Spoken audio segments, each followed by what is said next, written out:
Amigos, buenas tardes. Continuamos nuestras pláticas que el aula educativa de Amigos del Hígado desde su perfil de Facebook Live y siguiendo nuestra labor altruista ha preparado un programa muy interesante donde se platicará sobre las emociones en la mente, por supuesto, que pueden ayudar a un mejor funcionamiento del cuerpo.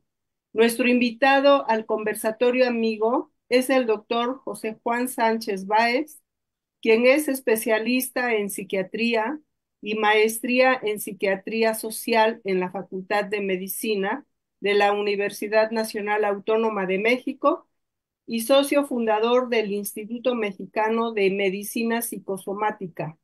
Nos preparó un tema muy especial para amigo: palabras, pensamiento y emociones para el bienestar y la salud. También nos acompaña nuestro amigo Juan Antonio Fulda Fernández. Nos dará su testimonio de vivencia con una enfermedad crónica. Al final podrán hacer preguntas sobre alguna duda y en la coordinación de preguntas y respuestas el doctor Jorge Luis Po, quien es internista, hepatólogo clínico y director médico de Amigo, también de la clínica RMD de la Ciudad de México. Y pues le dejo la palabra al doctor Jorge Luis Po, quien nos ampliará esta presentación. Por favor, doctor. Gracias de nuevo, querida Hortensia. Pues bienvenidos todos a otro miércoles de conversatorio amigo con temas de actualidad, con temas que nos puede ayudar a afrontar pues nuestra enfermedad.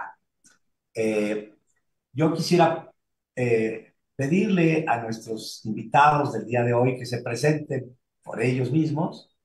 Primero a Juan, que representa a la comunidad de pacientes. ¿Quién es Juan Fulda? Por favor. Bueno, yo soy Juan Antonio Fulda Fernández, tengo 68 años, eh, me dedico hoy en día a apoyar a muchas personas, especialmente en cuestiones de espiritualidad.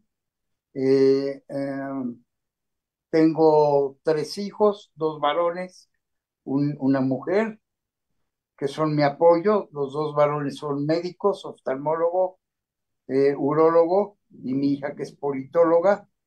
Mi actual pareja, porque tengo 20 años de viudo, es enfermera. Eh, ¿Qué más?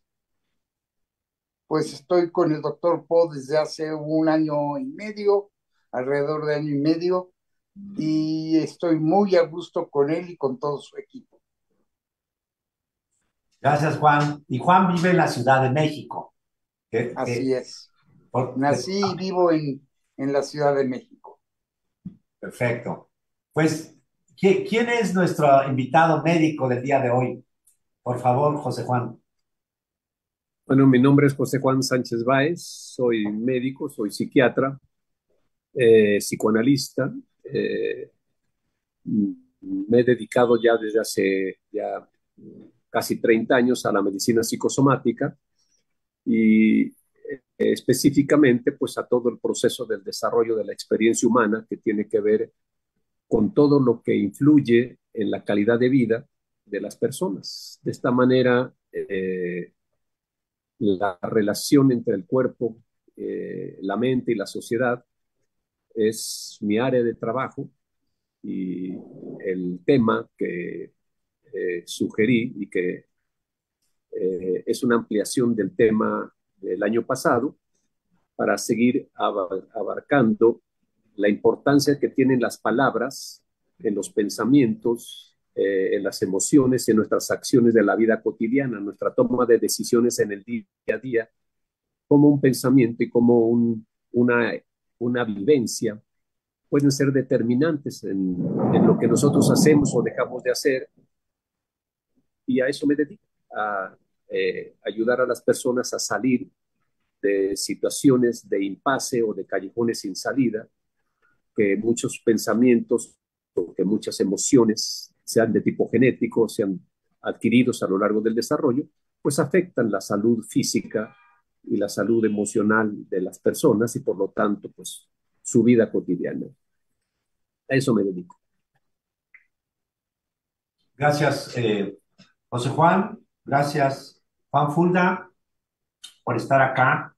Les comparto que actualmente estoy leyendo un libro escrito por un antropólogo. El título es muy sugerente.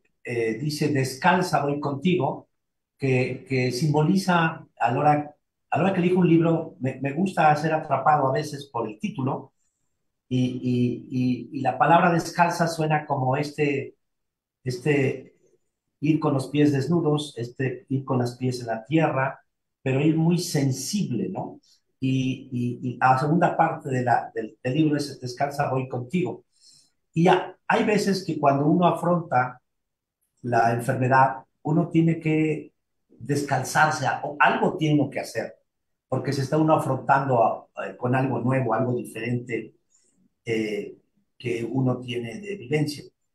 Y en el libro, que les digo está escrito por un antropólogo, dice que en qué se parecen o en qué coinciden algunos brujos, algunos magos, algunos curanderos o algunos sanadores de la actualidad. Nosotros de broma decimos entre médicos que somos también curanderos, pero del siglo XXI con herramientas diferentes.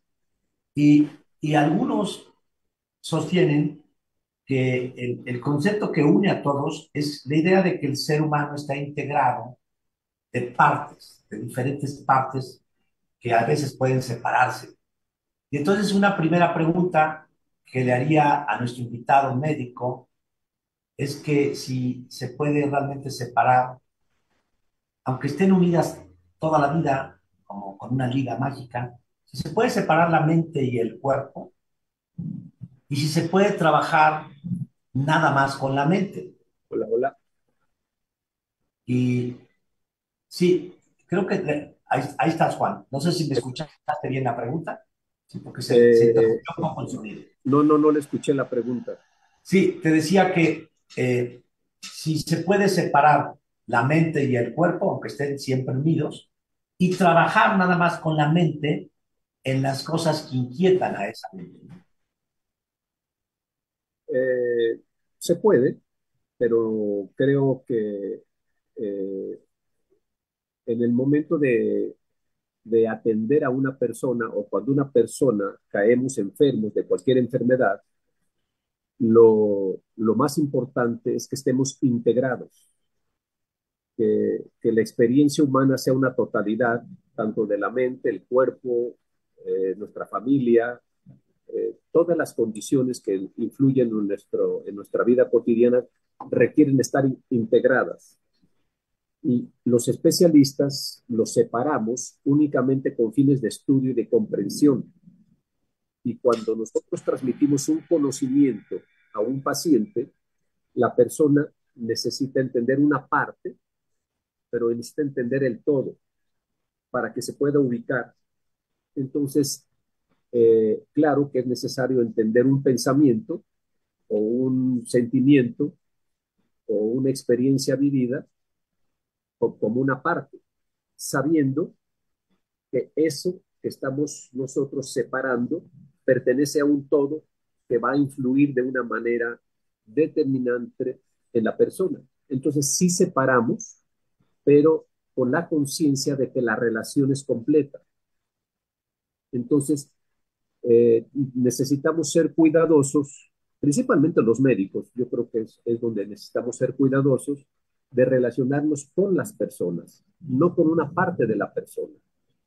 Entonces, la relación con la persona nos permite a nosotros sentir y vivir las experiencias que viven los pacientes y de ahí tomamos una parte y es lo que nosotros transmitimos, explicamos, aclaramos para que se pueda entender y transmitir el conocimiento. Y de esta manera, ese conocimiento que se transmite genere un efecto en la totalidad de la persona. Entonces, sí, se puede hacer, pero sabiendo que la relación es con la totalidad de la persona para que uno pueda transmitir eso que dices en tu libro, de ese acompañamiento. O sea, para que uno acompañe a una persona que tiene un padecimiento, uno necesita reconocer que hay padecimientos que son muy agudos y que son duran poco tiempo, pero hay padecimientos crónicos que uno necesita acompañar a las personas de manera continua. Y ese acompañamiento es lo que no se puede separar. La persona necesita sentirse acompañada por su familia, por sus parejas, por sus hijos, por sus médicos, ¿sí? Necesitan sentirse ese acompañamiento, aunque el conocimiento que transmitimos sea una parte. Gracias, Juan. José Juan. Y aquí para retomar un poco el camino, que fue una palabra que me transmitió, una pregunta que me transmitió un paciente querido, yo te pediría de nuevo una nueva intervención a ti antes de regresarse a Juan Fulda, que nos guiaras un poquito de cómo tienes planeado la charla de hoy y por qué insistir en esto de palabras, pensamientos y emociones, que tú nos guíes, cómo tienes planeado la charla de hoy, qué es esto de palabras, pensamientos y emociones. Quiere decir que nos invitas a pensar en cada una de ellas como una parte de un todo y que las liguemos entre sí. Sí, el que nosotros sepamos que las palabras es la expresión verbal o escrita que tenemos las personas que sintetizan nuestros pensamientos y nuestras experiencias vividas. Y el pensamiento incluye muchas funciones de nuestro cerebro. No solo el pensar, sino que hay muchas otras funciones que se incluyen para poder pensar. Entonces, cuando nosotros decimos, tengo cirrosis, ¿sí? Padezco de cirrosis, ¿sí? O me dieron mi diagnóstico de cirrosis, son palabras diferentes que se refieren a una misma enfermedad, pero las personas lo van a vivir de manera diferente. Entonces, cada persona vive la experiencia de su propia enfermedad de una forma distinta, dependiendo qué es lo que piense, qué es lo que sienta y qué es lo que puede compartir con las palabras, ¿sí? Y eso le va a despertar inevitablemente emociones en su vida.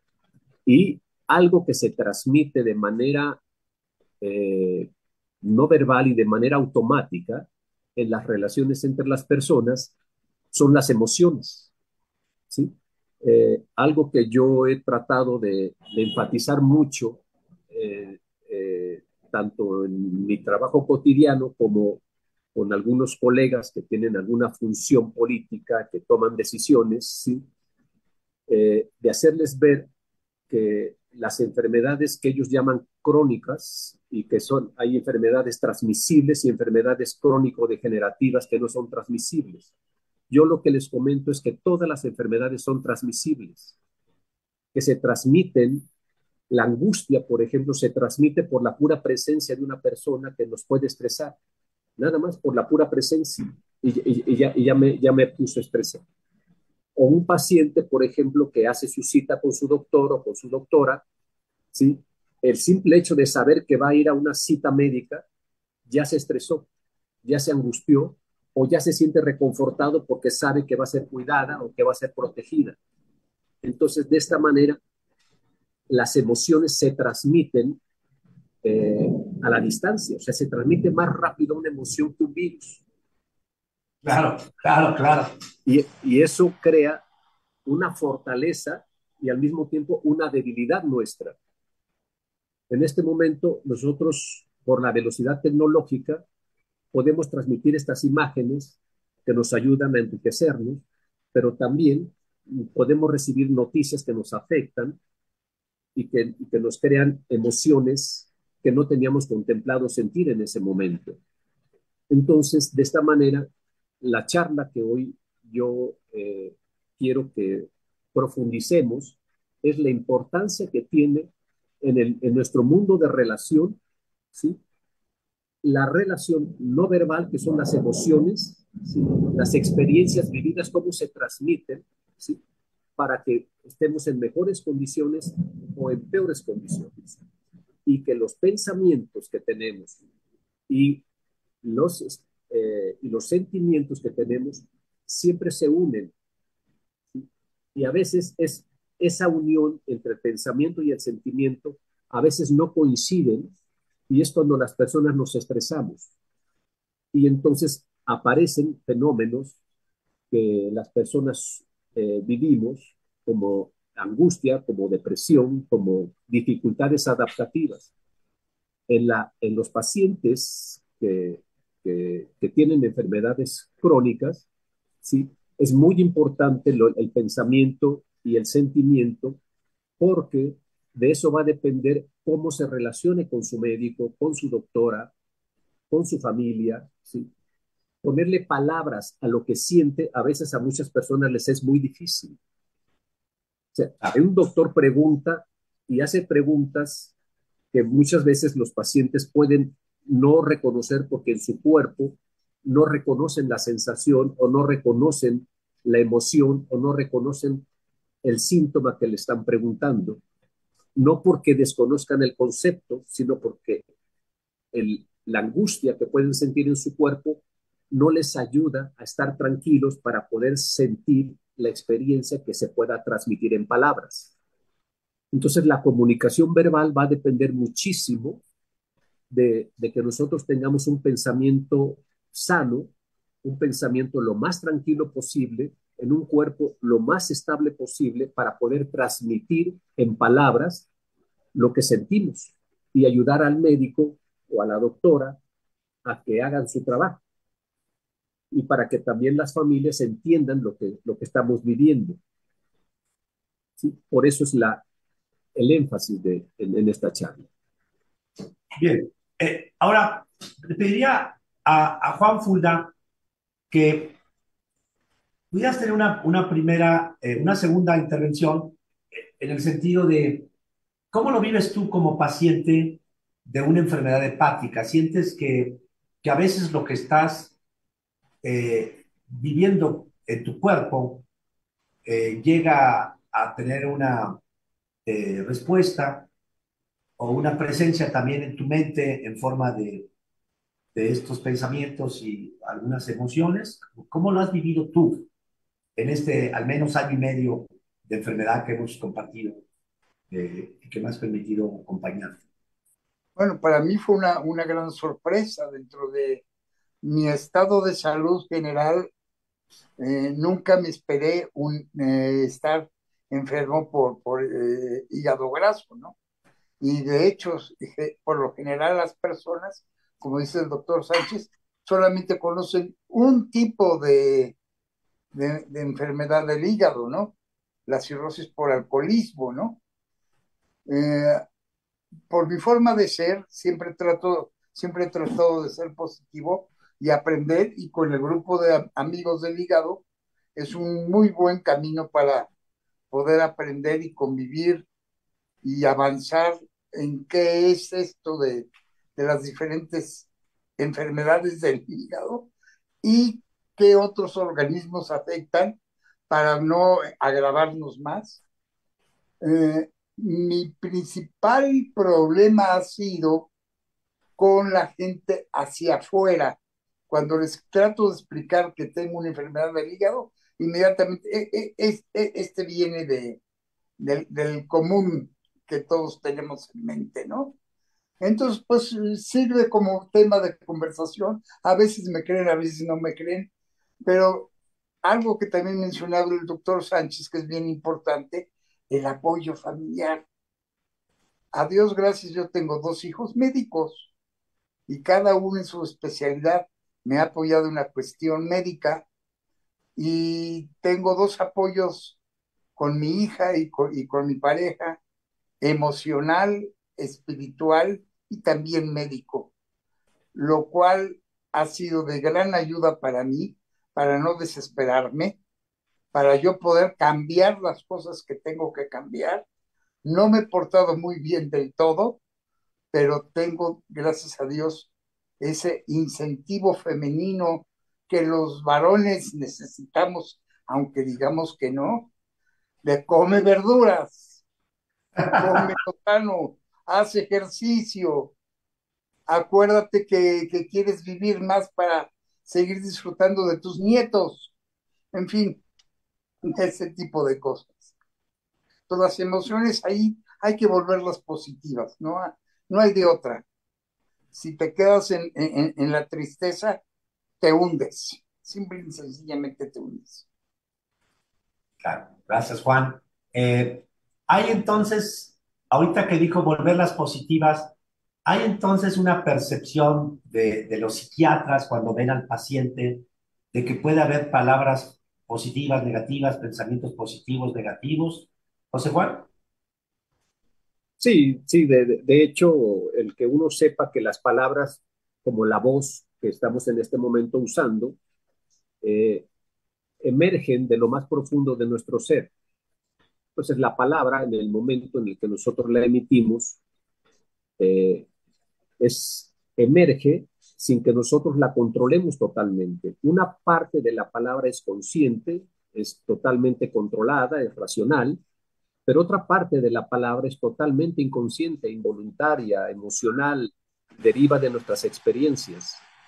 De tal manera que como experiencia humana, cada uno de nuestros movimientos, de nuestros gestos, de nuestras palabras, ¿sí?, es la síntesis de todas y cada una de las palabras o acciones que hemos hecho a lo largo de la vida. Por ejemplo, mi voz en este momento, cada vez que emerge, se sintetiza toda mi historia personal. O sea, quien me quiera conocer simplemente me requiere escuchar. Y el sonido, la forma, la tonalidad, el timbre, el volumen, todo eso que usamos las personas sale de un cuerpo físico donde el sonido emerge de un cuerpo que puede estar más detenido, más contraído, más libre, más reprimido, más con mayor libertad, con mayor plenitud, con gracia, con coquetería, con alegría, con tristeza, o sea, la voz nos transmite, ¿sí?, las profundidades del alma como la mirada. Entonces, de esta manera, esos cuidados que nosotros necesitamos, muchas veces los pacientes, y ahí incluimos a los médicos cuando somos también pacientes, ¿sí?, requerimos de una voz, de una palabra que que nos confronte con la realidad, ¿sí?, pero al mismo tiempo que nos acompañe y que nos haga sentir que la vida tiene sentido, que la vida vale la pena vivirla. Y entonces, de esta manera, la palabra adquiere un poder enorme. Y la palabra del médico en el momento en el que está en relación con su paciente, ¿sí?, la palabra se vuelve poderosa, potente. Entonces, si la voz del médico es titubeante, si la voz del médico es insegura, es temerosa, o, o tuvo una crisis personal o algo así, eso influye en la relación con el paciente y eso genera una situación difícil. O sea, ningún paciente espera de nosotros que nosotros estemos enfermos, pero resulta que también nos enfermamos. Y entonces nosotros tenemos que aprender lo que nos enseñó el COVID, que también los médicos nos morimos. Y entonces necesitamos aprender que las relaciones humanas, un, una forma de relación profunda es a través de la palabra. Es lo más evolucionado que tenemos. Entonces, de esta manera, si nosotros logramos que los pacientes le pongan palabras a su sentir, a su pensar, a su propia vivencia, es una persona que va a transformar más fácilmente su vida. Si no logra poner en palabras lo que siente, lo que vive, le va a ser muy difícil la transformación. Y cuando enfrentamos una enfermedad que no va a durar 3 meses, sino que nos puede durar toda la vida, uno tiene que transformarse. Como dice Juan, uno tiene que sacar de lo negativo lo positivo. Es decir, sabemos que el cerebro humano, que las personas tenemos esa capacidad de enfrentar la adversidad y una vez que estamos en la adversidad, convertirlo en algo positivo. Algo tenemos que aprender de esta enfermedad. Y entonces todas las enfermedades nos enseñan algo. Y entonces lo que más nos enseñan es lo que dice Juan, es a cambiar, a transformar, a darle sentido a la vida, a no hacernos guaje con la vida, a vivir la vida, a disfrutar la vida, estemos como estemos. Es decir, no importa las condiciones en las que estemos, sino que importa que nosotros estemos dispuestos a que las condiciones reales que tengamos, nosotros las vivamos de una manera lo más agradable posible, aún ante la adversidad. Y eso el cerebro lo hace cuando uno usa las palabras adecuadas. Pero ¿cuál es la palabra adecuada? Cuando yo me siento triste y le puedo decir a mi pareja, estoy triste. Si yo le digo a mi pareja, estoy triste, la respuesta empática de mi pareja va a ser automáticamente abrazarme. Y eso va a generar un acompañamiento.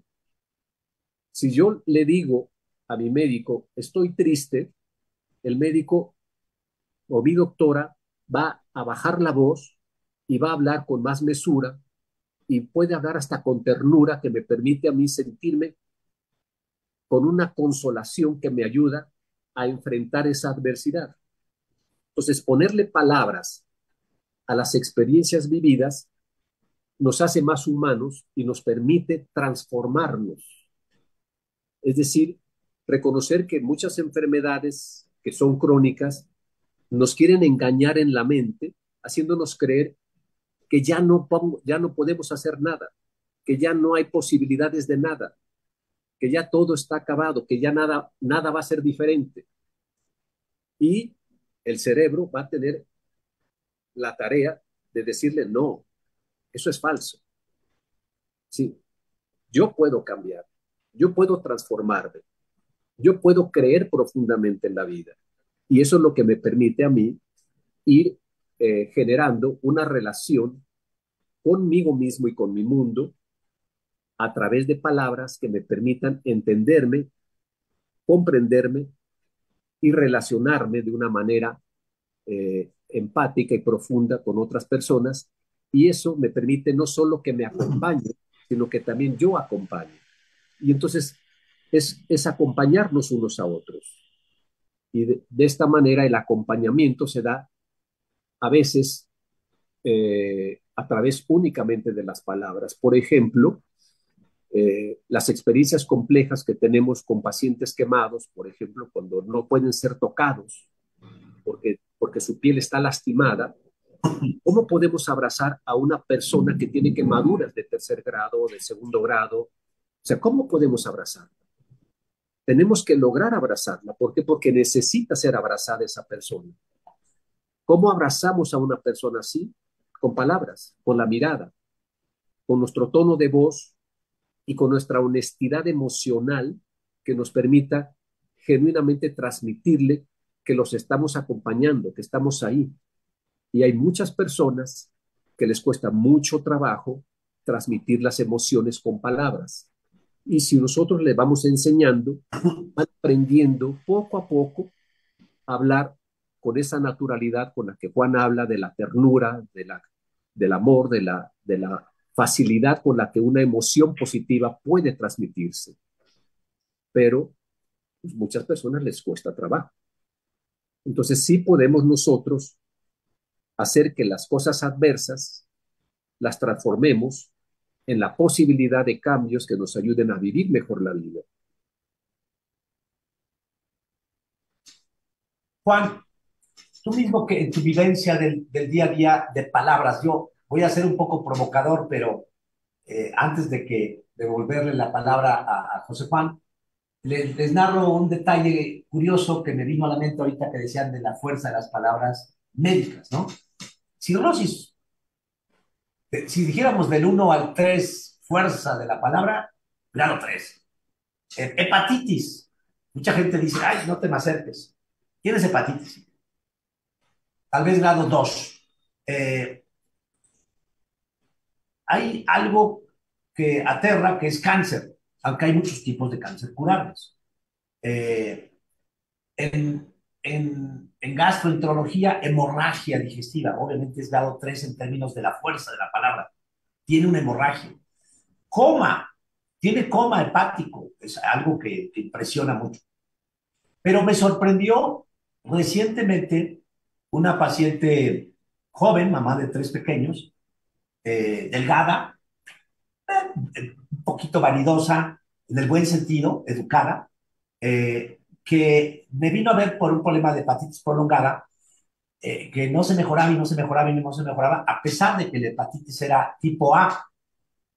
O sea, es una enfermedad viral benigna que se autocontrola y que no produce cirrosis, afortunadamente. Sin embargo, estaba muy angustiada de qué estaba pasando y decidió pedir una consulta conmigo. Y yo le mencioné la posibilidad de que fuera la esteatosis, que aparecía en un ultrasonido. Y entonces me dijo, sí, doctor, esto parece ser que está en el ultrasonido. Cuando le dije que la esteatosis era hígado graso, bueno, se aterró, que cómo era posible que tuviera hígado graso siendo joven y delgada. Entonces, es potente algunas palabras, cómo impresionan en medicina, ¿no? Tú dirías, Juan, que dentro de las consultas con médicos que te ha tocado, ¿hay algún tipo de palabras o de diagnósticos que han tenido mayor impresión en ti? Además de lo que Sí, mencionaste hace rato, ¿no?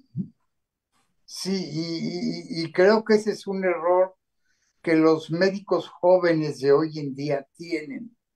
Les encanta asustarnos. A diferencia de los médicos de antes, me refiero a médicos de 50 y tantos para adelante, que lo que te hacían es arroparte, consentirte, explicarte, acompañarte. Creo que es algo que les falta al médico de hoy en día. Dejar de ser el técnico de la medicina y volver a ser el, el, el médico acompañante, porque no solamente es quiero que me cures, quiero que me enseñes. Es mi experiencia muy, muy personal. Y contigo, Jorge, con todo tu equipo, he encontrado ese arropamiento en donde pues te sientes bienvenido al consultorio en lugar de, ay, tengo que ir con el dentista, ay, nanita, ¿no? Gracias. Bueno, es que tú caes en la categoría de paciente triple A, especial y positivo, que es un poquito lo que estamos transmitiendo en Amigos del Hígado, ¿verdad, Hortensia? Que es este tema de que invitemos a todos a que seamos más protagonistas, porque a veces pensamos que vamos a vivir la enfermedad 1 año, 2 de sufrimiento, y de pronto algunos se dan cuenta que ya llevan 10 años y que pueden tener 20 años con su enfermedad crónica del hígado y se les está olvidando seguir disfrutando de la vida. Pero, José Juan, hay palabras que deberíamos prohibir o cómo hacerle para que suenen más tersas o menos duras para los pacientes en términos de Lo, diagnóstico. lo- lo que dice Juan es realmente hermoso y es formidable. Lo que dice es, el- la medicina moderna está basada en algo que se llama medicina basada en la evidencia. Y eso ha creado una tecnocracia muy peligrosa, porque para todos son estudios, para todos son técnicos, para todos, pues resulta que la parte humana pues desaparece. Y así de sencillo, no hay manera de que los pacientes se puedan sentir acompañados, ¿sí? Cuando es una de las partes esenciales de la salud. Vamos, si una persona se estresa por su propio padecimiento, el estrés mismo le puede provocar una nueva patología.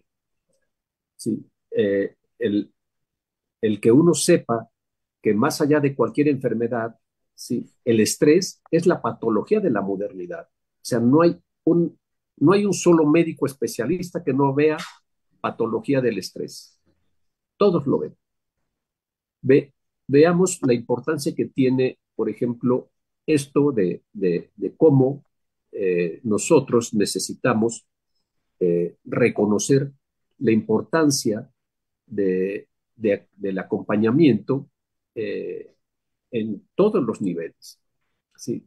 Y la dificultad que a veces tiene para ponerle palabras a lo que uno siente. Atendí hace poco a un médico que es cardiólogo, ¿sí?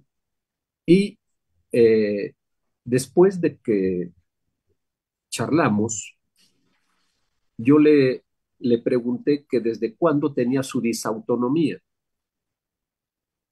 Y el médico, sorprendido, me dijo, ¿cuál disautonomía, José Juan?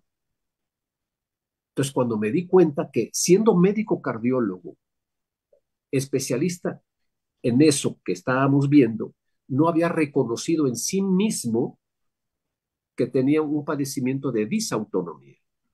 Entonces, cuando yo le explico y le digo, mira, esto que me dices, esto y esto y esto, es la disautonomía. Y en ese momento, él hace una conciencia de su cuerpo, ¿sí? Es decir, él podía atender de disautonomía a todos los pacientes y les iba bien. Los atendía y les daba sus recetas, ¿sí? Pero él no podía reconocer en sí mismo su propia enfermedad. Entonces, ¿qué es lo que ocurre ahí? El cerebro lo que hace es que separa al cuerpo físico de la mente, de la espiritualidad, del alma, y entonces al separarlo, la persona ya no puede reconocer en sí mismo lo que puede ver hacia afuera.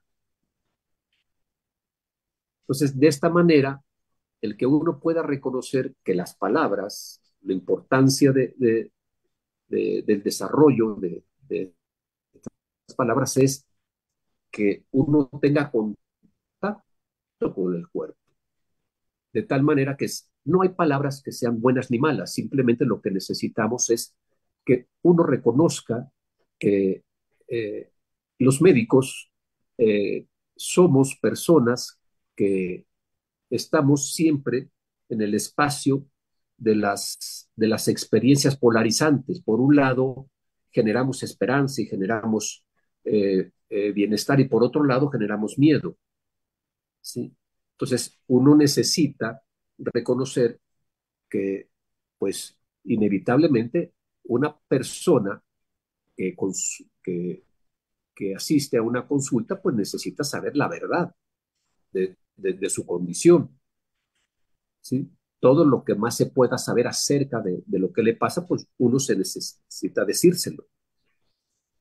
Es la forma como se lo decimos, es la manera como se lo decimos.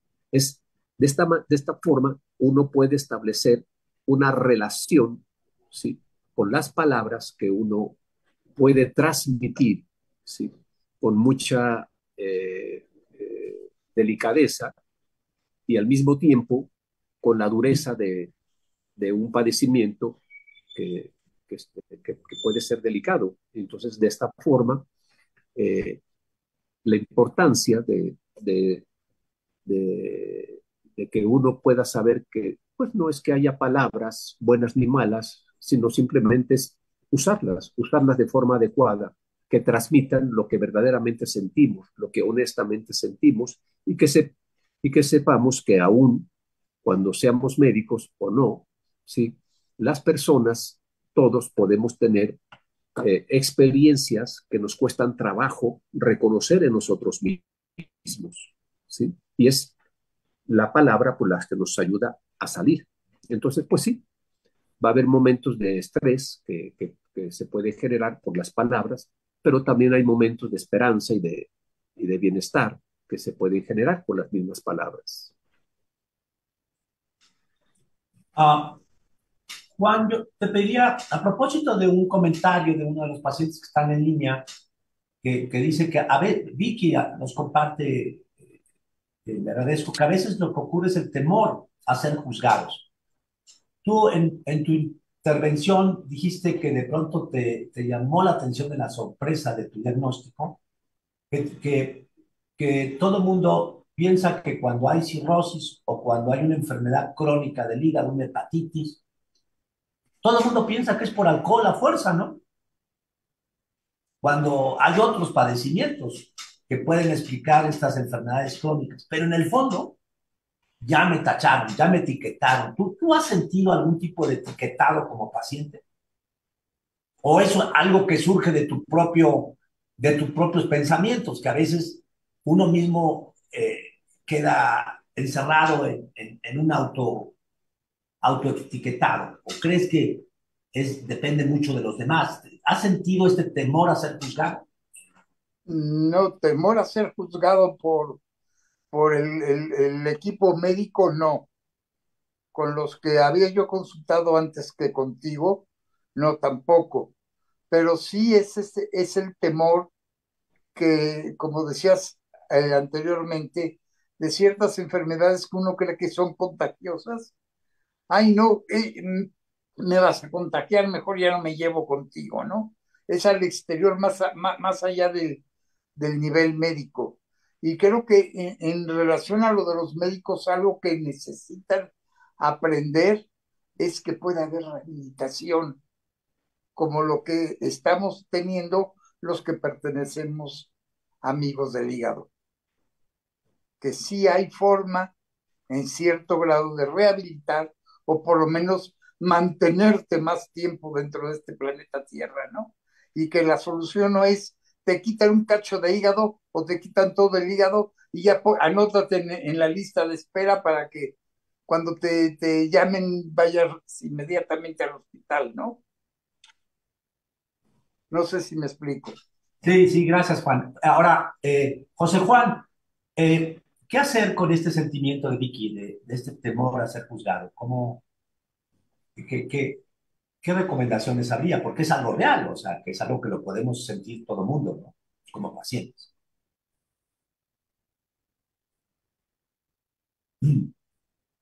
Pues mira, yo... Sí, es para José Juan, pero Ah, ah, sí, Sí, me vemos veo que que juzgamos. Sí, sí. sí, quiero ser juzgado, sí.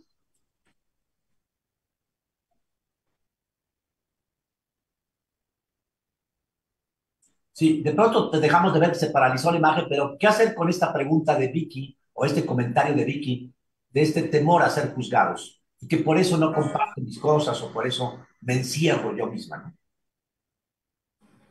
Ya, ahí lo que necesitamos primero es reconocer que ser juzgados o sentirse juzgados eh, es parte de la inmadurez del desarrollo de la persona, ¿sí? Sea que la persona juzgue o sea que la persona se sienta juzgada sin que sea juzgada, ¿sí? Eh, digamos que cuando una persona se siente juzgada, puede ser que sean reales los juicios que se están emitiendo hacia esa persona, pero pueden ser que no, pueden ser que simplemente la persona se sienta juzgada, ¿sí? Entonces, ¿qué es lo que hay que hacer con eso? Primero, reconocer que como es una inmadurez, lo que necesitamos es no hacerle caso a eso, es no reconocer ese sentimiento como algo que tengamos que dedicarle mucho tiempo a eso, sino lo que necesitamos es simplemente reconocer que si nosotros nos sentimos juzgados, ¿sí? Porque realmente nos están juzgando, bueno, pues lo que necesitamos es precisamente aclarar las cosas con las personas que nos juzgan para que eso no ocurra, ¿sí? ¿Por qué? Porque eso hace daño, porque genera una situación de desgaste emocional muy fuerte, muy intenso, ¿sí? Si uno se siente juzgado, ¿sí? ¿Cómo se puede uno cuidar? ¿Sí? Reconociendo que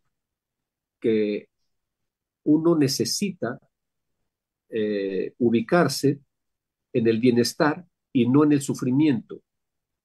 Entonces, de esta manera, yo me tengo que ubicar en mi bienestar, si yo me ubico en mi bienestar, en lo que sí puedo hacer, en lo que me hace sentir bien, en lo que yo puedo eh, aportar, en lo que me pueden aportar, y entonces de esta manera hacemos a un lado, ¿sí?, el juicio de valor,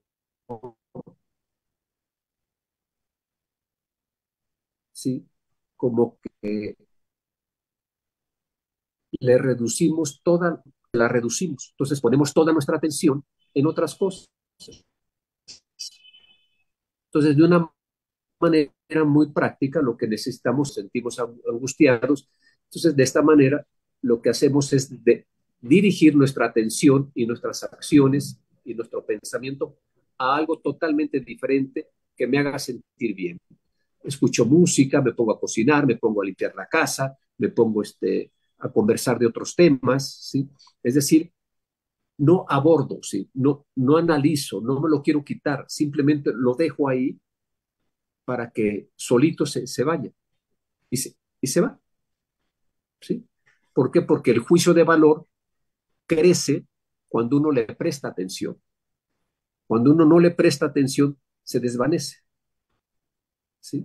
Y entonces ya uno se siente mucho más tranquilo y mucho más fortalecido.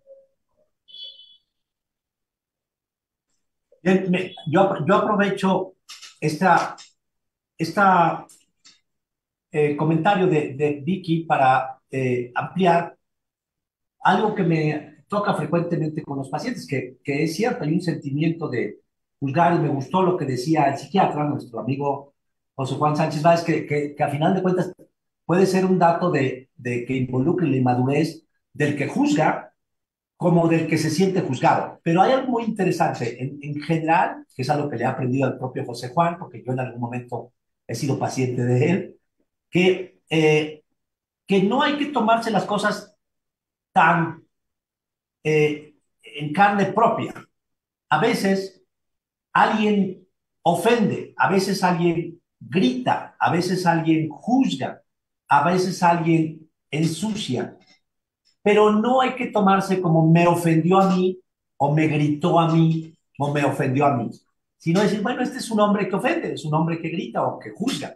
Y tal vez esto pueda ser más llevadero, además de la recomendación que decía el propio José Juan de no mantener ese tipo de pensamientos cercanos a uno, porque es innecesario y puede ser destructivo. Ahora, Estela González nos dice que para ella la palabra inquietante, la palabra negativa, es paliativo.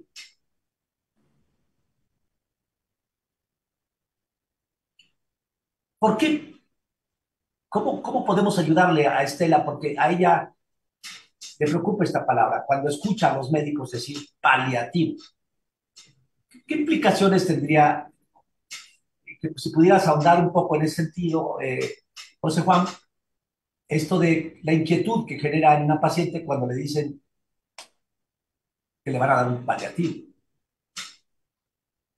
Eh, depende mucho del contexto donde se use esa palabra. En el contexto de la medicina,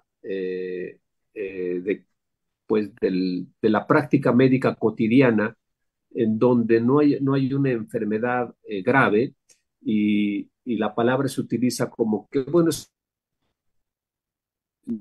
me dieron un paliativo, significa como me dieron algo falso. Entonces, pues no me va a hacer nada. Pero en otro contexto, en el contexto médico curativo, la palabra paliativo eh, confronta a las personas con la muerte, ¿sí? Porque son cuidados paliativos. Entonces, si vamos a dar cuidados paliativos, aun cuando las personas podamos entender que, que son cuidados que para mejorar la calidad de vida, ¿sí? Las personas lo pueden asociar con algo terrible, con algo catastrófico. Entonces, aquí es lo que más inquieta de esa palabra, pues es como la palabra cáncer. Aun cuando existen muchas formas de cáncer, como tú bien dices, que son curables, ¿sí? Pues sí, la palabra cáncer espanta, genera pánico. ¿Por qué? Pues porque nos confronta con algo que es inevitable. Entonces, para que las palabras no nos asusten, necesitamos nosotros, primero, reconocer que esas palabras que nos generan miedo o que nos generan angustia son regularmente palabras que emergen de experiencias traumáticas que uno ya tuvo. Entonces, tuvo uno que tener una experiencia previa de algo que me asustó, algo que me angustió, que algo que me generó un sufrimiento, donde esa palabra emerge. Entonces, el, esa, esa, esa palabra me puede a mí representar una reacción catastrófica, porque mi cerebro va a reaccionar como si realmente estuviera pasando o fuera a pasar algo realmente grave. Y el cerebro no reconoce en ese momento si es real o no es real. Simplemente entra el estímulo, ¿sí? Y el cerebro responde nuevamente con todo su circuito de alerta y genera esa sensación de alerta de algo va a pasar, y eso genera mucho miedo, mucho estrés. Entonces, la palabra paliativo, dependiendo del contexto donde se utilice, es el significado.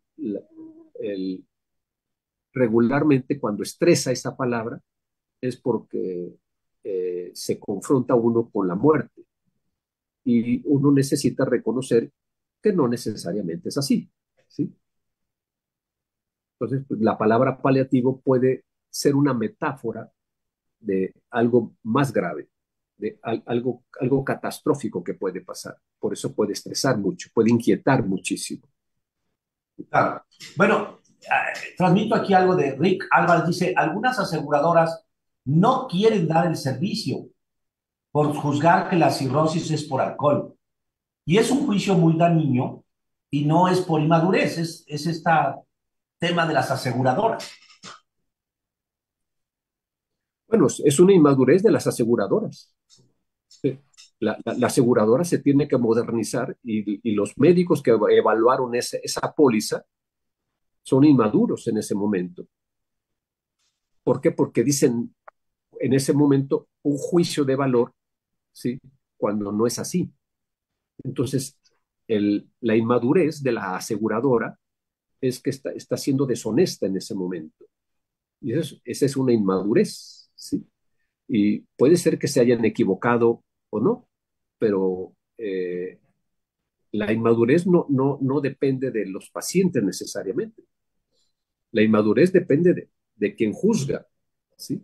Y si la aseguradora juzgó de forma eh, inapropiada, pues la aseguradora es inmadura, ¿sí? O sea, las personas que están haciendo un juicio de valor que no habla de su madurez como empresa, no habla de la madurez como personas que tienden que simplemente saber que no todas las cirrosis tienen que ver con el alcohol. Fíjense que les comparto que a mí me encanta la literatura, como a muchos de ustedes, y sé de algunos casos muy eh, especiales, pero casi siempre al, al leer la mente aprende varios escenarios, y hay algunos escritores que hablan de mundos paralelos. Uno de ellos se llama Haruki Murakami, que habla mucho de los mundos paralelos, ¿no? Pero hay escritores notabilísimos que hablan de esta convergencia de vidas aparentemente muy lejanas y que luego se unen por hilos mágicos. Y hemos aprendido que estamos conectados todos, ¿no? No siempre por hilos de sangre, sino a veces por hilos más allá de la sangre, de la amistad, seguramente. Pero los mundos paralelos hacen que, en efecto, uno pueda vivir diferente la situación de salud y la cobertura en salud del mundo paralelo de un español, que son sangre muy cercana a la nuestra, o de un europeo en general, o un canadiense, un americano. Entonces resulta que el término medio del ciudadano europeo no tiene restricciones en su diagnóstico de salud. Por cierto, algo parecido ocurre en Argentina, en Chile, Uruguay y Brasil, que te atienden por la enfermedad que tengas. No hay estos juicios a priori o este enjuiciamiento que puede ocurrir en la medicina de seguros privados. Entonces sí hay que aprender a vivir con estos mundos paralelos. O sea, sí hay, desgraciadamente, enjuiciamientos y hay motivos de exclusión en temas de salud que lo vivimos los médicos, ¿no? Entonces yo les diría que el paciente idealmente debe ser transparente con su médico si es que decide atenderse en medicina privada y pedirle el apoyo. Y si no lo recibe, cambiar de médico. Pero los médicos debemos apoyarlo en todos sentidos para que reciba pues la aceptación de sus aseguradoras, ¿no? Y sí coincido con Rick que de pronto puede haber estos enjuiciamientos de las aseguradoras y estas búsquedas de exclusión. Entonces tenemos que ser muy hábiles, los pacientes y los médicos, los trabajadores de la salud, para que sí logren que sus pólizas privadas de seguros médicos pues les paguen lo que deben pagar, porque pues es lo justo, así debería ser. Entonces, pero eso a veces requiere una habilidad especial para poder escribir los diagnósticos de tal manera que puedan salir con beneficio, ¿no? Bueno, volviendo al tema de las palabras, pensamientos, emociones, Juan, tú mencionaste algo que forma parte también de la mente, el pensamiento, que era la parte espiritual. Y sé que tienes una beta generosa y elegida por ti de tipo espiritual religioso. ¿Tú crees que en algún momento esta pueda ayudar a la parte de la vivencia de tu enfermedad? ¿Sientes que te ha ayudado? No solamente en mi enfermedad, creo que en la vida de todo ser humano, independientemente de la cuestión espiritual y o religiosa que tenga, la persona que no tiene a Dios en sí es una persona triste, es una persona sola. He ido yo a entierros de personas que no creen en nada y simplemente son enterradas con un himno nacional o con algún discurso político. Se les entierra y punto, ¿no? No hay una trascendencia de la persona. Y así vivieron su vida, simplemente vivieron la vida. No hubo un motivo más allá o más acá de tener espiritualidad que te apoye cuando no hay seres humanos que tengan la capacidad de apoyarte. No porque no quieran, sino porque a veces no saben cómo apoyarte. José Juan, dentro de los elementos de transmisión dentro de una consulta, de tu enfoque de medicina psicosomática, ¿existen algunos palabras, pensamientos, algún enfoque donde haya un espacio para la espiritualidad? ¿Aplica esta necesidad espiritual igual para todos? ¿Hay alguna mensaje el día de hoy que dijeras, bueno, ¿cómo puede identificar un paciente si está o no teniendo pensamientos o palabras negativas y cómo buscar, pues, transformarlas para que sus emociones no las lleven tanto a la depre o a la ansiedad o al trastorno del sueño, que es otra cosa terrible? Sí. Pues sí, es lo que dice Juan, que es el desarrollo de la espiritualidad. La espiritualidad como experiencia humana, pues ya no pertenece nada más a las religiones, ya pertenece al mundo ya de las personas, seamos religiosas o no. El desarrollo de la espiritualidad se puede alcanzar de múltiples formas. La importancia de la espiritualidad es una creencia profunda, ¿sí?, en la vida misma, ¿sí?, y en que las cosas son posibles. Entonces, el desarrollo de la espiritualidad es el reconocimiento de una parte del funcionamiento de nuestro cerebro y de nuestro cuerpo de tipo inmaterial. O sea, el cerebro produce y desarrolla la espiritualidad, desarrolla la subjetividad.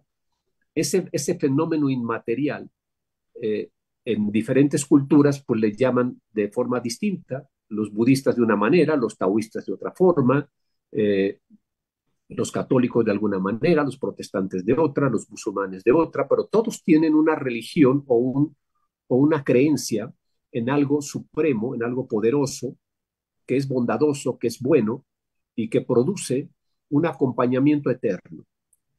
Entonces, esas son las cualidades de cualquier religión o filosofía existencial que quiera desarrollar la espiritualidad.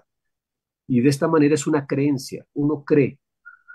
Y eso es muy importante. O sea, la creencia es lo que mueve al mundo. O sea, no hay nada que no se mueva sin la creencia. ¿Sí? Aún el matemático más preciso del planeta, ¿sí? La decisión última cuando la toma porque cree que eso es lo correcto. Es una creencia. Entonces, los médicos hacemos un diagnóstico objetivo, analizamos, investigamos y al final decidimos hacer algo porque creemos que eso es lo correcto. Entonces, la creencia es lo que nos mueve, es lo que nos determina cotidianamente y la creencia une la parte espiritual de nosotros con la parte material de nosotros. Entonces, la materialidad y la inmaterialidad se unen en la creencia y entonces la creencia nos permite a nosotros desarrollar nuestra vida cotidiana.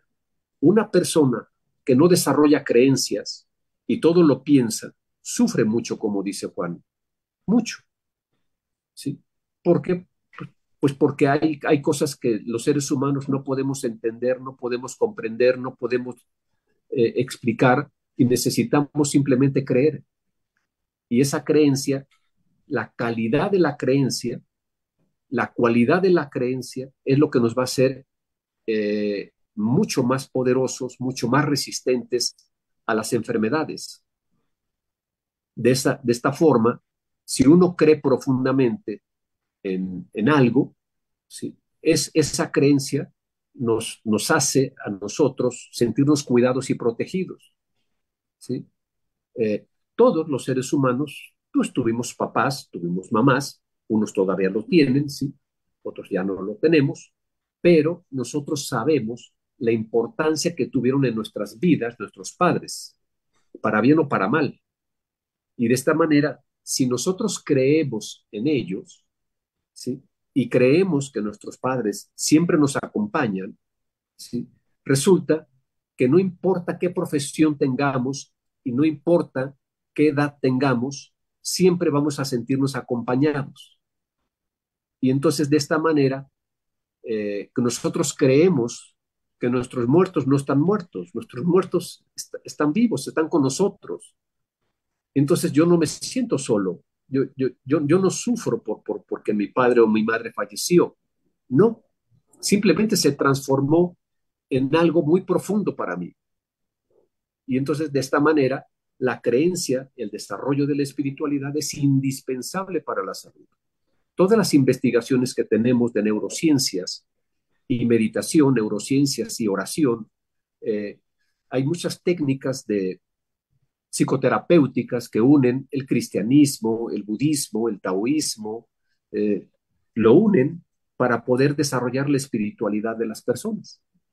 ¿Por qué? Porque lo que el mundo moderno ha tratado de destruir es precisamente eso, la espiritualidad, lo que no ve, lo que no puede percibir con los ojos, lo que no puede tocar con sus manos, lo quiere destruir, no existe. Entonces, hay una excesiva amenaza contra la espiritualidad porque todo se quiere hacer objetivo. Entonces, tenemos que ser objetivos. Y entonces, es como si ser subjetivo, como si ser espiritual fuera malo, fuera negativo, o sea, y no, es exactamente lo contrario. Tenemos que unir nuestra vida material con nuestra vida espiritual ¿sí?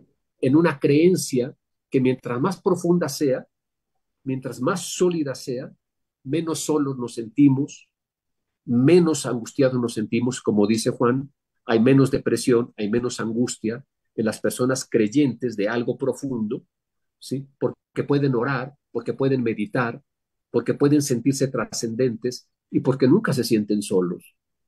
¿Por qué? Pues porque siempre están acompañados por un Dios, por un ángel, ¿sí? Por un algo, ¿sí? Y así es parte de nuestra propia experiencia humana que en la medida que nosotros valoremos la espiritualidad, vemos que no es una palabra o una experiencia que dependa de una religión.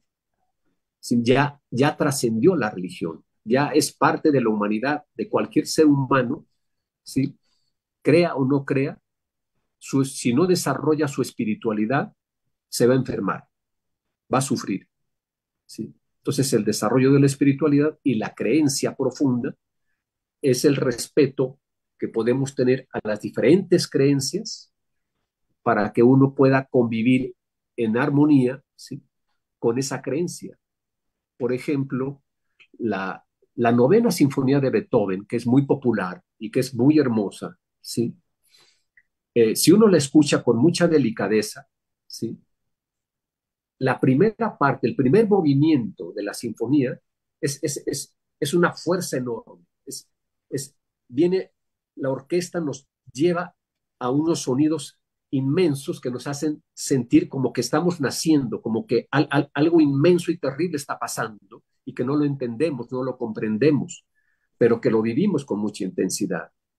El segundo movimiento, ¿sí? Es un movimiento que nos invita a marchar, a danzar, a bailar, juega con nosotros, nos pone en movimiento, ¿sí?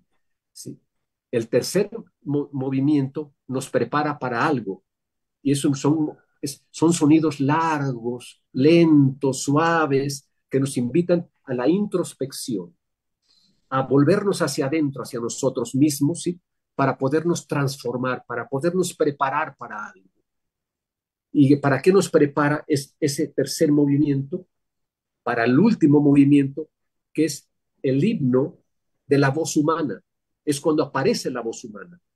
Y en ese momento aparece la fraternidad, una fraternidad universal donde los seres humanos se unen en un abrazo, en un beso, dice el poema. Entonces, el, cuando Beethoven desarrolla esta obra, el humano podía ser cambiado con su música, y lo logró. Sí, esa música lo escuchan cualquier persona de cualquier ideología, de cualquier lado, ¿sí?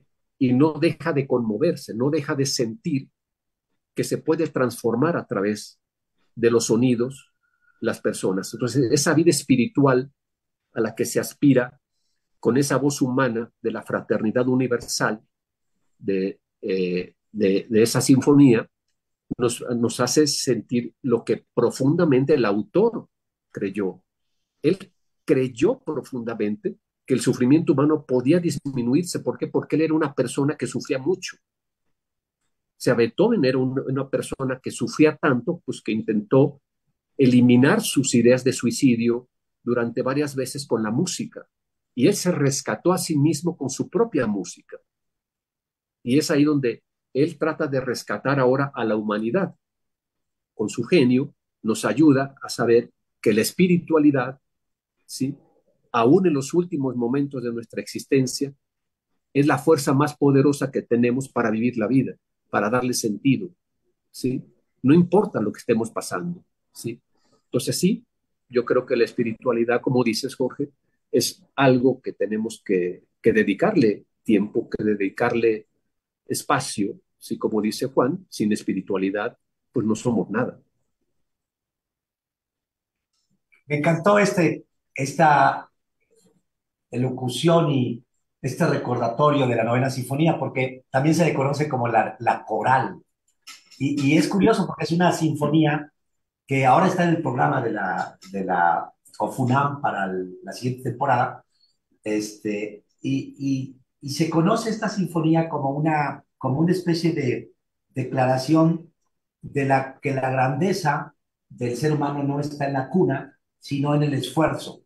Y es cierto, hay un primer movimiento, segundo, tercero, pero el último es la coral, es el preparar para la voz, que habla a final de cuentas de la fraternidad, de esta importancia de la fraternidad y no solo de pensar que la grandeza depende de algo que viene de la cuna, sino del esfuerzo de todos los seres humanos. Y yo creo que es lo que hemos tratado de profundizar mucho en Amigos del Hígado. Veo aquí un mensaje muy lindo de Edith, a quien le agradezco. Dice, Edith González dice que el manejo de las emociones es importante, lo dice por propia experiencia. Dice que el médico que le tocó le explicó el diagnóstico, el tratamiento, y aunque le costó mucho aceptarlo, poco a poco se ha ido haciendo amiga del tratamiento. Fíjense qué interesante, se ha hecho amiga del tratamiento y no se resiste al tratamiento, porque es cierto, a veces ciertos tratamientos, sobre todo lo veo en las enfermedades autoinmunes, lo ve uno como muy agresivo para mi cuerpo, y es porque y a veces lucha uno contra el tratamiento. Entonces me gustó este comentario de Edith, a quien le agradezco, que es hacerse amiga del tratamiento. Y yo le pediría unas palabras más, bueno, a Juan, nuestro paciente, que nos mencionaras en esto que has estado escuchando, algún ejemplo de lo que tú sientes que te ha ayudado desde el punto de vista de tu mente para afrontar la enfermedad, algún tipo de pensamiento, algún tipo de palabras que te ayuden a ti. Y yo, al siguiente sería a nuestro psiquiatra, José Juan Sánchez Báez, decir, siempre se habla del estrés y las enfermedades autoinmunes. Y es un ejemplo no solo que afecta a la hepatología, sino a la reumatología y a la neurología. Hay enfermedades muy claras de estrés que tienen que ver con las enfermedades autoinmunes. Y sí, será posible que el estrés se meta a afectar las células del sistema inmune. Son células muy específicas. ¿Cómo es posible que el estrés se meta hasta allá? Pero bueno, primero, Juan, nuestro paciente, ¿hay algún tipo de palabra mágica o pensamiento? Bueno, hay series que dicen, por favor, gracias, que siempre ayuda como palabras mágicas, ¿no? Pero ¿hay alguna palabra mágica que a ti te haya ayudado para afrontar la enfermedad? Juan, Fulda. Sí, sí, estar en paz en este cambio de vida que estoy teniendo a partir de los 60, darme conciencia de que pues ya no tengo 40, ya no tengo 30, ya no tengo 50, y que tengo que tener esta paz que te da la sabiduría del anciano, no del viejo, porque hay viejos jóvenes, ya vemos, y hay jóvenes muy viejos, ¿no?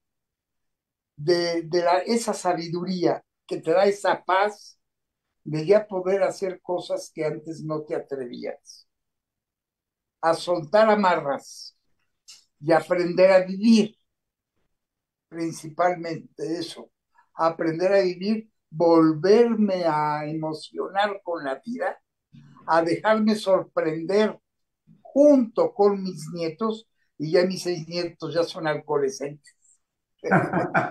Entonces, qué mejor. Y es eso, siempre estar con esa chispa.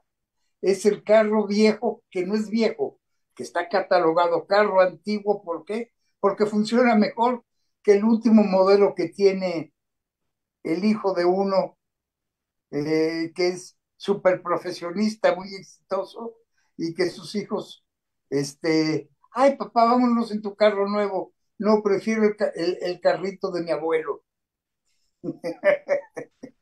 Esa chispa de positivismo. Okay. Gracias, Juan. Estar en paz. Estar en paz. ¿Qué hay de la relación estrés y enfermedad autoinmune, José Juan? ¿Cómo lo has vivido tú en estos apenas 30 años que llevas de vida profesional. Sí, es una relación muy estrecha. El estrés que conocemos popularmente es el estrés psicosocial, es lo que nos estresa.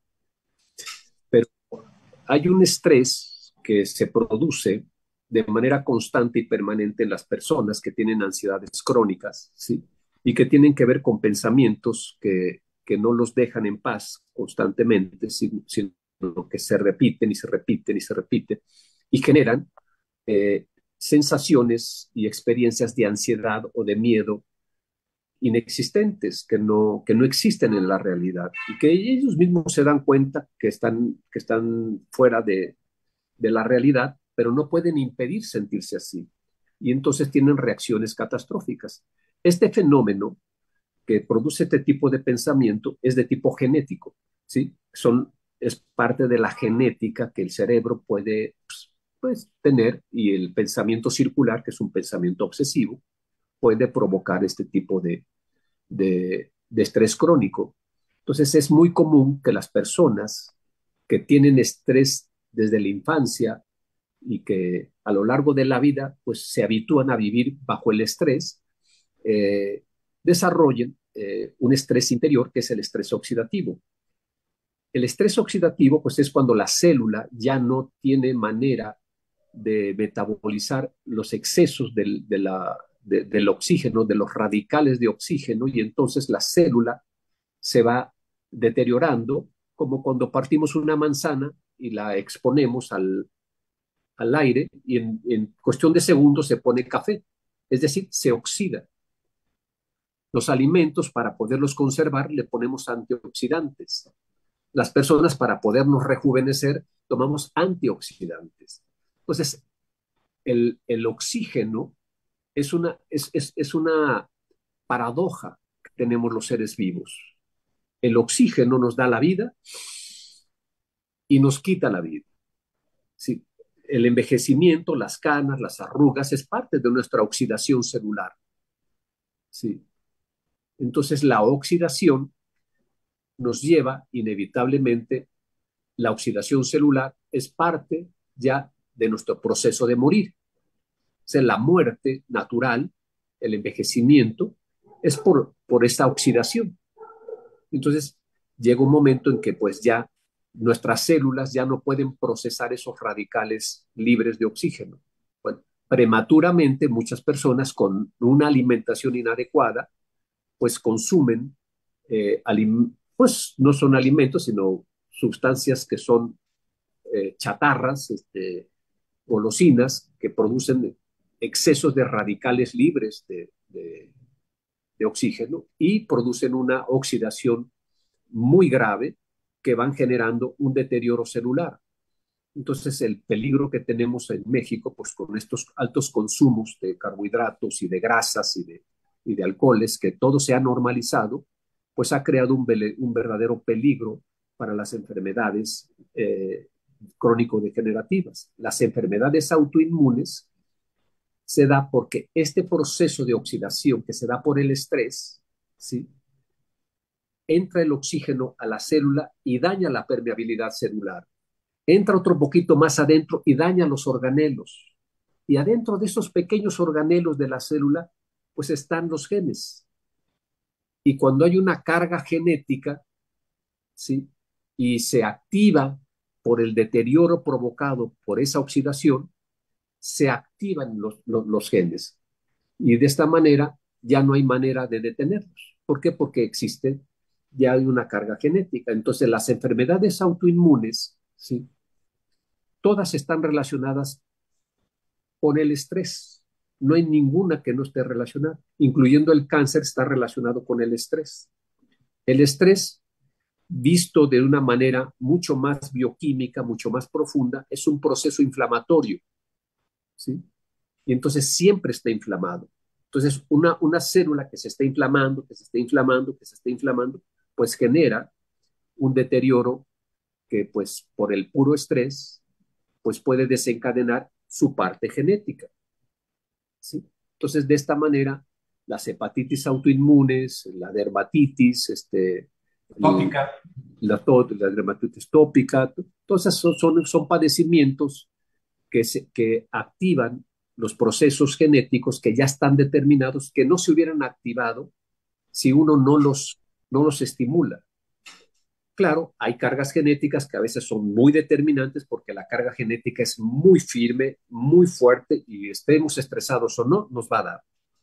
Pero no, la gran mayoría de las enfermedades autoinmunes en la actualidad son cada vez más y más y más por la patología del estrés. Entonces, sea que el estrés sea el origen o sea parte de que estas enfermedades se agraven, ¿sí? Eso sí está ya muy reconocido, eso ya no tenemos duda de la participación del estrés y el estrés que nosotros percibimos en los pacientes con esto son impases crónicos. La persona aprende a vivir en un impasse, en un callejón sin salida permanente y va siendo como normal sentirse nervioso o sentirse angustiado. Entonces, un joven de preparatoria o un jovencito de secundaria pues los padres ven normal que le dé diarrea porque tiene examen, ¿sí? Y eso ni es normal ni es sano, ¿sí? Antes veíamos crisis de ansiedad en los adultos, hoy cada vez lo vemos en los jóvenes y ahora hasta en los niños, ¿sí? Entonces, pues sí, el estrés está muy relacionado con las enfermedades autoinmunes de todo tipo.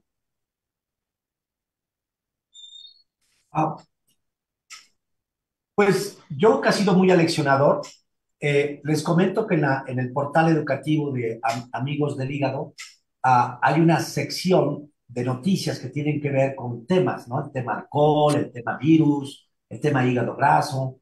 Hay uno que es, bueno, el tema nutrición, el tema ejercicio. Hay uno que es el tema inmunidad.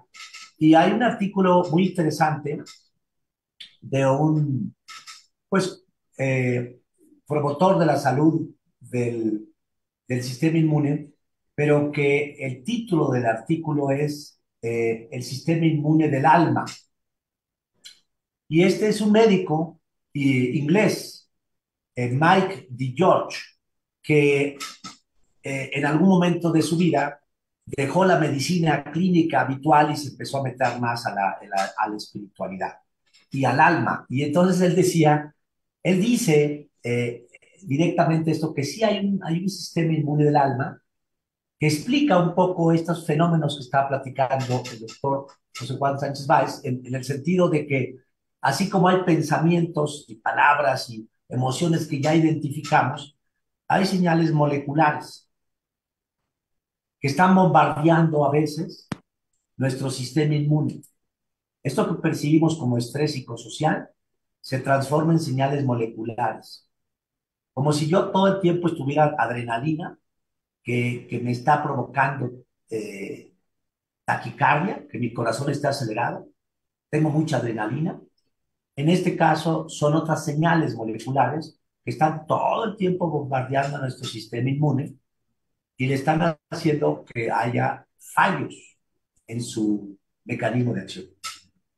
Y finalmente, entonces ahí hay que trabajar para tratar de que estas señales continuas que pueden afectar a nuestro sistema inmune, que tiene una base molecular cada vez más clara, lo trabajemos yo creo desde la mente, ya sea ustedes solos o con la ayuda de un profesional de la mente, psicólogos, psiquiatras, no le tengamos miedo. Así como la gente dice, me tengo dolor de cabeza y casi casi me voy al neurólogo.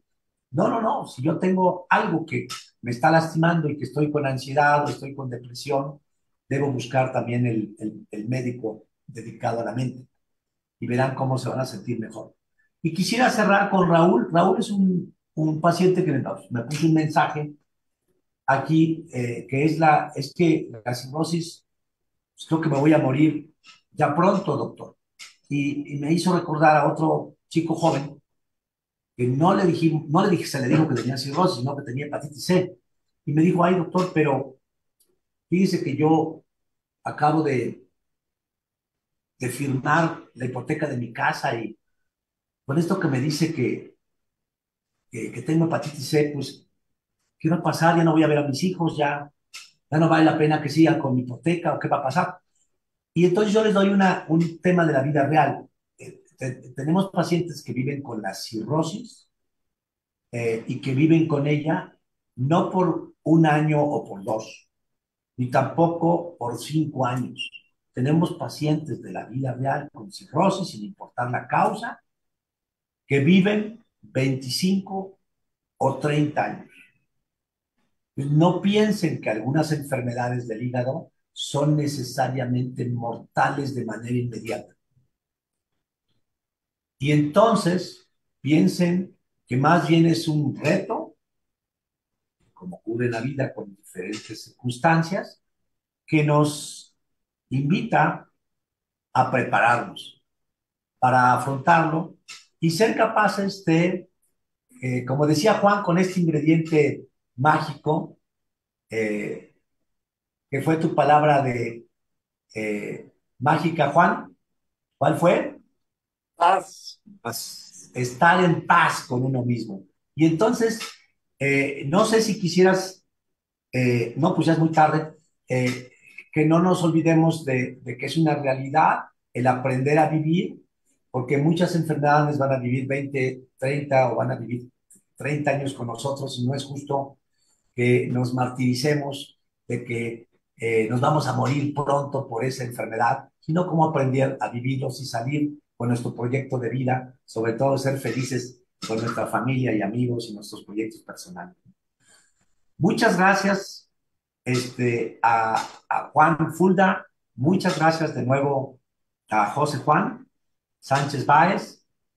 No sé si se me olvida algo y quieran dar un último mensaje a ambos, antes ya de volver el micrófono a nuestra querida Hortensia, que ha estado muy atenta. Un último mensaje, Juan Fulda, un último mensaje, José Juan Sánchez. Lo único certero que tenemos en la vida es que nos vamos a morir. ¿Cuándo? Pues hay que tratarlo de prolongar lo más posible, ¿no? Y disfrutar de esa vida. Muy En la, bien. en la misa católica hay una parte de la misa que dice, Señor, yo no soy digno de que vengas a mí, pero una palabra tuya bastará para sanar mi alma. Finalmente, la palabra, mientras más creamos en ella, más profundidad nos calma y nos da esa paz que Juan nos comparte. ¿Sí? Encontrar la paz es precisamente buscarla en una armonía con nosotros mismos y con nuestros semejantes. Gracias a los dos. Ahora sí, cedo la Sí, palabra a nuestra querida Hortensia. Adelante. gracias, doctor. Pues, wow, hemos aprendido muchísimo y solo nos queda agradecer al doctor José Juan Sánchez Báez por tan excelente plática, al doctor Jorge Luis Po, a nuestro amigo Juan Antonio Fulda y a todos los que se conectaron esperando que esta plática les sea útil para cuidar su salud física y mental. Por otra parte, les quiero recordar nuestra próxima sesión, que es el miércoles 9 de septiembre de 2024, con un tema también muy interesante. El tema es enfermedad del hígado y manejo de la sexualidad, que nos preparó el doctor Álvaro Peña Jiménez, especialista en ginecología y obstetricia. También nos acompañará la nutrióloga Mercedes Cabrera Díaz, quien nos platicará sobre los alimentos funcionales. Y como siempre podrán hacer preguntas, como ven, no se lo pueden perder. Y bueno, yo les invito a que visiten la página de Amigo, que es www.amigo.com. Y no me queda más que agradecerle a nuestros ponentes tan excelentes, a nuestro amigo Juan Fulda. Gracias, doctor Sánchez. Gracias, doctor Pon. Y pues un abrazo con mucho cariño. Muchas gracias a todos ustedes y que tengan buena noche. Gracias. Gracias, Jorge. Que pasemos un mes bien todos nuestros amigos del hígado. Gracias, gracias, gracias. Gracias. Gracias.